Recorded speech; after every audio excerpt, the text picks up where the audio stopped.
I literally stand at this podium and opened a briefing a couple days ago about the president expressing his condolences.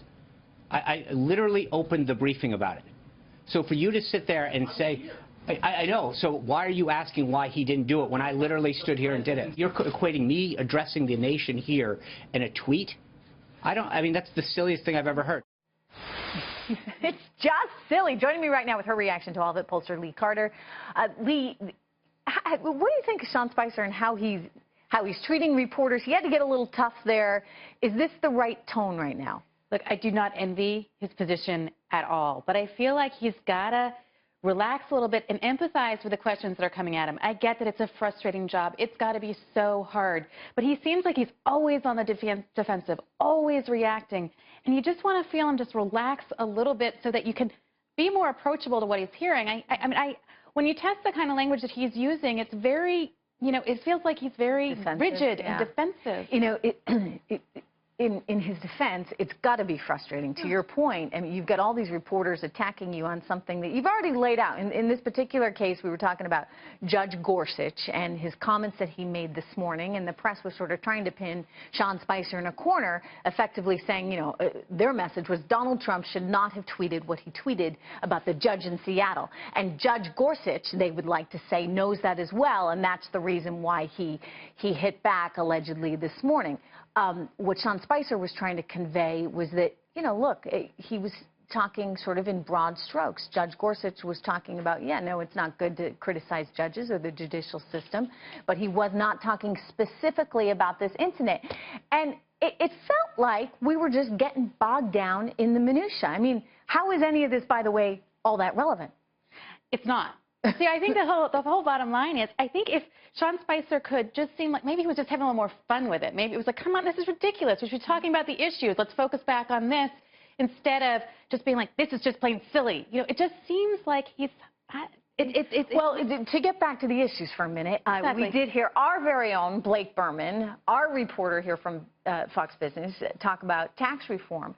And what was interesting, what we got out of that news conference was that we're going to be looking at comprehensive tax reform. You know what that means? Individual and corporate tax reform. I think we have some sound we can share with you right now from that. We're looking at, in the next few weeks, rolling out the outline of a comprehensive tax plan that we've continued to work, that we'll be working with Congress on, that will address both the business side of the tax ledger as well as the individual rates. But it's going to be a comprehensive plan, something that we haven't seen since 1986. It's going to recognize the need to give so many working Americans the relief that they need. And I got to tell you, the market loves that. Take a look here. We are near highs of the session right now, up 148 points, 2,201 right there on the Dow. We're looking at a record day, both for the Dow and the NASDAQ. So you know what? The market likes tax cuts. How about voters, Lee? The voters, I mean, a lot of the reason that Donald Trump is in office today was because of his promise what he's going to do with tax cuts, the economy, jobs. People, this is music to people's ears. It's music to companies' ears. It's music to the market's ears. This is what they wanted. And I think we've all been talking about, is he going to be doing anything? Look, he's 3 weeks in office today, right? And everybody's saying, is it going to happen? Is it going to happen? Well, we just heard in a few weeks' time there's going to be a plan put forth. And I think that's going to be very, very reassuring to voters and a lot of folks out there today. Yeah, I mean, he's been working at a pretty aggressive clip. He's been trying to do a lot. And yet for some people it's never enough, and for the markets they want the tax cuts like yesterday. But at least as we look at the market right now, again at session highs, at all-time highs, the consensus is that it is going to come forward at some point very soon. We will be looking at individual and corporate tax cuts, and people like it. Turning to one other issue, of course, immigration. He keeps citing this 1952 law. As we just heard Greg Jarrett, our very own Greg Jarrett, say he's absolutely within the law to say, look, we need to clamp down on refugees and people traveling from these 7 countries which are known for breeding terrorists. That obviously getting a lot of pushback. What are you seeing in terms of how your average American feels right now about this move?